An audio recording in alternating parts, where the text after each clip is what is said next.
Welcome to our guide on using a resume builder. Do you know what a resume builder is and why it's an essential tool in your job search? Let's explore the key features you should look for in a good resume builder. These can significantly enhance your ability to create an impactful resume. Step 1 is choosing the perfect template for your resume. Consider your industry and personal style when making your choice.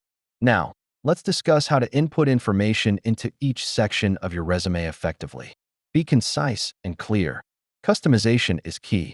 Adjust the fonts, colors, and layout to make your resume stand out while remaining professional. To optimize your resume for applicant tracking systems, use keywords that match the job description. This can make a huge difference. After crafting your resume, it's time to save and export it. We'll go over the best file formats to use.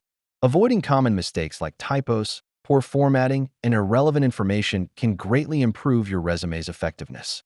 Finalizing your resume involves getting feedback and making necessary edits. Don't hesitate to ask for help. Congratulations on creating your new resume.